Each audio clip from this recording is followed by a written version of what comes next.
안녕하세요. 절대절세TV의 박성진 세무사입니다. 이번 영상에서는 어떤 경우에 자금 출처 조사가 발생할 확률이 높은지에 대한 내용을 준비해 봤습니다.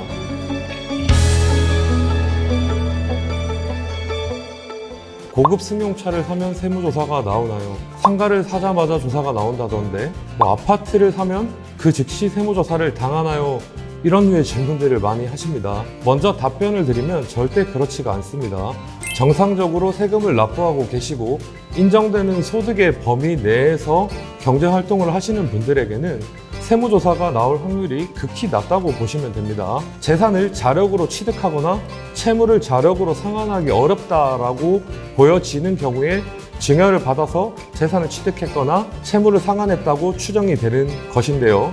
국세청 사무처리 규정의 내용을 살펴보면은 만 30세 미만인 경우에 재산 취득일로부터 과거 10년 전까지 늘어난 주택 가액이 5천만 원 미만, 기타 재산의 가액이 5천만 원 미만, 그리고 상환된 채무의 가액이 5천만 원 미만이면서 동시에 그 합계액이 1억 미만인 경우에는 증여 추정 규정을 배제해서 자금 출처 조사 대상자에서 빠지도록 정하고 있습니다. 다만 그럼에도 불구하고 증여를 받은 사실이 확인이 되는 경우에는 이를 증여로 모아 증여세를 부과할 수 있다라고 정하고 있어서 이러한 어떤 규정이 절대적인 기준은 아닙니다. 그래서 이런 법적 규정보다는 실제로 세무조사 대상자로 선정되었던 사례들을 제가 소개해 드림으로써 여러분들께 조금 더 이해에 도움이 되면 좋겠습니다. 첫 번째 사례입니다.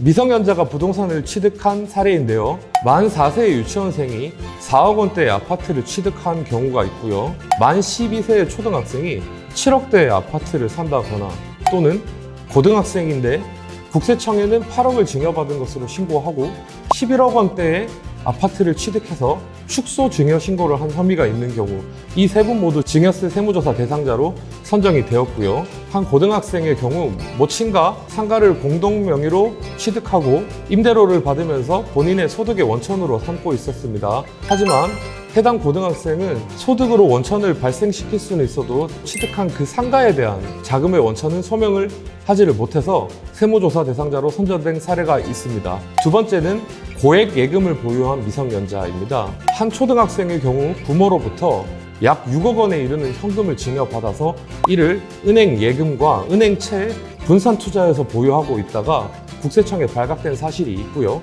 그리고 어떤 고등학생의 경우에는 부친으로부터 7억의 현금을 증여받아서 이를 부친 회사에서 발행한 회사채에 분산 투자하여서 증여받은 사실을 은폐하려고 하다가 국세청에 발각되어 세무조사를 받은 사실이 있습니다. 그리고 세 번째는 고등학생인 자녀가 부모로부터 상가를 증여받고 증여세가 발생했는데 그 증여세는 부모가 현금으로 국세청에 납부를 한 사례가 있습니다. 이에 국세청은 거액의 증여세를 고등학생이 납부하기가 어려운데 어떻게 납부했을까라는 혐의를 가지고 이를 추적하여 증여세 세무조사 대상자로 선정된 사례가 있습니다. 네 번째는 별도의 소득이 없는 20대 대학생이 부모로부터 지원받은 현금으로 부동산을 취득하고 고가의 승용차를 타고 다니면서 본인 명의의 신용카드로 명품들을 샀던 사례가 있습니다. 이러한 과도한 지출을 보고 국세청에서 증여 혐의가 있는 것으로 추정하여 증여세 세무조사 대상자로 선정한 사례가 있습니다. 마지막입니다. 법인을 운영하는 부모가 자녀의 자금의 원천을 만들어주려고 출근을 하지 않고 일도 하지 않는 자녀를 본인 법인의 회사 직원으로 허위 등재하여 급여를 지출하고 해당 내역을 자금의 원천으로 삼아서 자녀가 부동산을 취득하다가 국세청에 덜미가 잡힌 사건입니다.